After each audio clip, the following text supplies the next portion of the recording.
There are few things more enjoyable than traipsing around a bustling city. And as we celebrate World Cities Day this week, we're taking a brisk walk around Colombo. Sri Lanka's largest city was once a trading port during the Silk Route and a colonial stronghold. The name Colombo comes from the Sinhala Kolon Tota, meaning port on the Kalani River, and others believe it came from Kola Amba Tota, meaning harbour of green mangoes. But what's in a name? Welcome to Kaleidoscope, where we are positive, daring, different, and always in a mood for a walk around the city.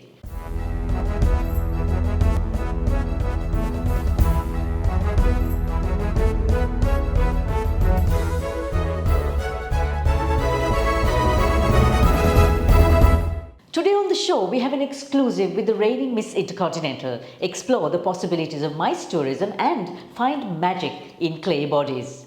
A huge thank you to our partners on the show, Srilanka Live, CDB and The Daily Morning. You are awesome. Kaleidoscope is on YouTube, Facebook, Instagram and LinkedIn. If you like our show, subscribe and follow for weekly updates. CDB Hybrid Leasing. Enjoy exclusive interest rate and much more for hybrids, plug-in hybrids and EV vehicles. Here's a quick look at the week that was on CDB Snapshot. The rain in Sri Lanka is doing some good, with hydroelectricity accounting for 64% of the total electricity generation for last week alone. Sri Lanka Customs earns the highest ever monthly revenue of 109 billion rupees in October. Sri Lanka's inflation increases to 1.5% in October from September's 1.3%. Sri Lanka is to increase VAT to 18% in 2024. The World Bank, ADB, IMF, AIIB, EU and the UN have roundtable discussions with Sri Lanka on reform programs. There's a gap of 44 million teachers worldwide. Without teachers, primary and secondary education for all will not be possible by 2030. The remains of a 17th century child padlocked to his grave to stop him from rising from the dead has been discovered in Poland.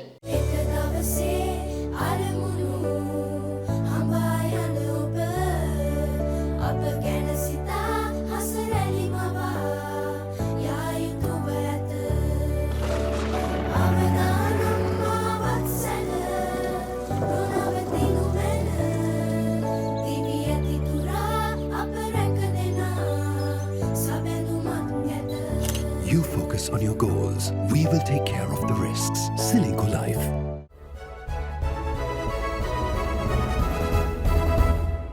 And welcome to Srilanka Live News Capsule. Recently, the Sri Lanka Convention Bureau unveiled an ambitious 3-year plan for the MICE market.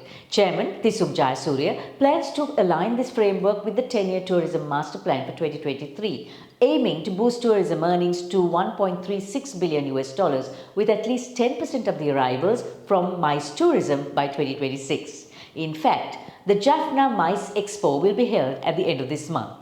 Thisum is convinced that Sri Lanka can be a top MICE attraction by marketing the product right. He joins me in the studio. Now, recently you unveiled a very ambitious 3-year roadmap for MICE tourism. Do you think Sri Lanka has what it takes to meet these targets? Definitely, if you look at Sri Lanka, even traditionally that we have been attracting MICE tourism, but it's just that we need to go to the next step where it was always only Colombo centric. We only featured Colombo, but we are looking at featuring other destinations like Galle, Kandy, Jaffna. So we have so much potential as a country, as a little island. MICE tourism is a highly specialized area, and it's also been about dealing with large numbers. Are we equipped for the demands that MICE tourism brings? And also, do we have the infrastructure, as well as how does this work with our now dwindling HR services? So if you look at the existing infrastructure, yes, we are not in a position to handle larger numbers, but we are looking at smaller groups. Anything between 100 to 1,000 packs we should be able to handle, and which we have done in the past, and it's working well for us. So our strategy is also, rather than going for big numbers, we are looking at smaller groups, or probably like big groups broken into few groups, and getting it down. So that has been working for us very well. Do we have enough human resources to tackle this? Well, we do have a problem, because if you look at the last few years, yes, there was a shift, a lot of Sri Lankans migrated, especially to the Middle Eastern countries for employment. But I think as an industry, we are working towards, getting them back, or probably we have also come up with few training sessions for the industry to somehow manage this gap. What challenges do you foresee in meeting these targets, though? As an industry, we should all work together, because sometimes we see as an industry we are not, because we all have our different agendas. So I think if we can all come together and look at MICE as a positive segment that could contribute towards the economy, because if you look at a typical MICE traveler, actually a MICE traveler would spend 3 times more than a regular traveler, and they tend to come back with their families and friends. So if we look at a MICE segment as a potential revenue earner for the country and for the industry, and if we work towards that, I think together we can achieve a lot. What elements do you think need to be in place for you to achieve these targets? I think the easiest answer is infrastructure, but we all know that it's going to take a little time for us to build the infrastructure. I would say the immediate solution is nightlife. We need to improve our nightlife, because after a certain time of the day that the travelers, there's nothing much to do in Colombo. So if we can get our nightlife a little more advanced, like in our competitive countries like Singapore or Malaysia, Thailand, I think we can make a big difference. And now for a peek at the markets this week for stock, oil and gold updates. There was relatively no change in the all-share price index, with average daily volumes remaining low at below 1 billion rupees per day. As the driving season in the US draws to a close, lower demand for gasoline and a drop in demand worldwide pushed oil prices down below $82 per barrel. After moving above $2,000 per ounce last week, gold settled down this week, moving towards $1,950 per ounce after it became more evident that the Israeli crisis would remain localized. 1 in 93 children in Sri Lanka display red flag signs for autism spectrum disorder. The Pragati Intervention Centre was recently opened for children with ASD living in the southern province. A joint project between CDB and the Sri Lanka Association for Child Development, the state-of-the-art facility at the Karapitiya Teaching Hospital includes therapy rooms, observation rooms, a sensory gym and customized intervention plans. A desert beauty like no other, a major outdoor exhibition is taking place overlooking the pyramids of Giza in Egypt, bringing together the work of 14 international contemporary artists.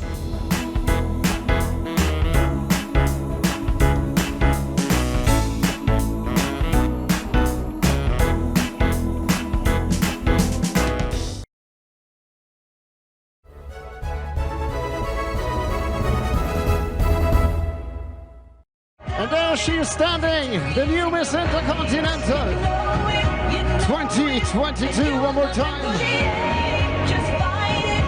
Standing tall at 6'2", she combines beauty, brains and activism to perfection.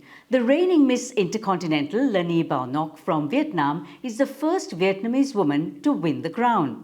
Renowned for her altruism, her desire to help others and her passion for protecting the environment challenges the faulty notion that beauty is nothing more than what meets the eye. She's a global ambassador for earthday.org and leads awareness campaigns on climate change issues inside and outside of Vietnam, and is also a student at Ho Chi Minh City International University. In an exclusive with Kaleidoscope, I caught up with her while she was on a brief visit to Colombo. Ayubowan and welcome to Sri Lanka, Bao Ngoc. Ayubowan, Sri Lanka. Tell me a little bit about the crown and what it means to the modern day woman. This crown means a lot to me. It represents the 5 continents, and in the middle, in the center, you can see there is a woman, a figure of a woman in the middle. And to me, this represents my mission as Miss Intercontinental. I always ask myself what I could do for my community, for my people, and especially the women in my community. Because the women in my community, they are a lot of them, they are still in a very vulnerable stage where they don't really have the exposure and the chance and the opportunities to actually strive for what could be their dreams, that could be, a transformation for their life. So whenever I hold this crown and whenever I put this crown on my head, I remember of the women in my community. I remember of the women in the region and in the world, and ask myself, what can I do as an individual, as a female, to contribute to the equality of the woman? Well, now, when beauty pageants focus on beauty, isn't that discriminatory somewhat, given that women are now fighting for equal rights? The 21st century means that a lot of women start to realize that they can convey their own inner beauty through maybe their behavior, their action, their thoughts, and their mindset, what they have on the inside. When you meet a woman who are, well-spoken, she knows about women's rights, then you have a feeling that, oh, this girl, she is incredible, she is a superwoman, she is beautiful, she is lovely. You have all these positive things to say about her.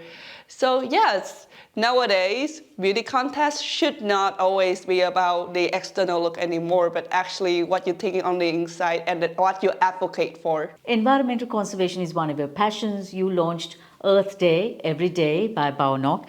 What exactly is this project? I started working in climate change awareness a few years ago, and after I was grounded, I immediately came back to think how can I contribute to that interest of mine. When you think about Earth Day, it's not just one day. If you only do Earth-loving activities for one day, that wouldn't even matter. You need to make it not just one day, but 365 days in a year. So that's why I gave it a name called Earth Day Every Day. You became ambassador for 4 projects just 1 month after winning the crown. When you really think about being a public figure, what you have as a weapon is your platform. That could be your weapon to fight for issues, for sustainability, for women's rights, and for etc. So I try to use my voice, I try to use my impact and my knowledge to share with the world and to actually influence the young people, the people who see me as the inspiration, as the role model. So I try to encourage them to be aware and to take action for crucial problems.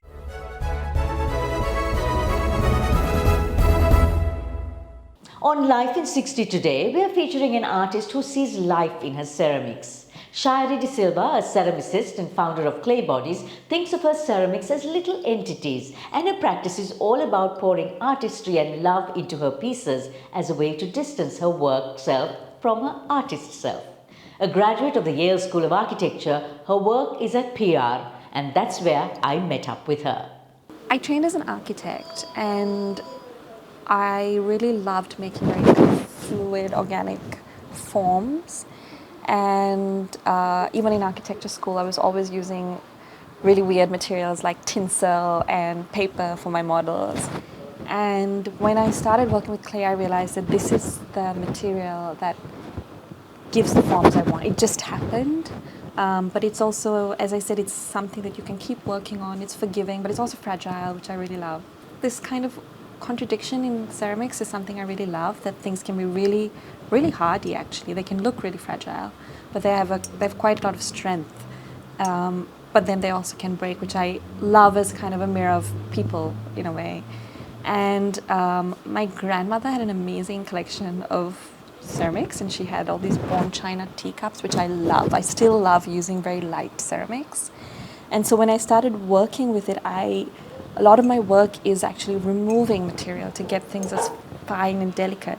But actually they're quite hardy, and I love that about them, that they may seem fragile, but they're strong. My other work is as a curator, so it's very cerebral and very thought out and planned and collaborative. And so my work in ceramics is the opposite. I don't sit with a plan, I just make what I feel like. So it's quite often an emotional response, which I think is very important to have kind of a material way of expressing yourself. I'm always, from piece to piece, experimenting with glazes, with forms, with different clays, with different mixes, and I think that's kind of all I want to keep doing. This weekend, take a walk through the city. We'll see you next week.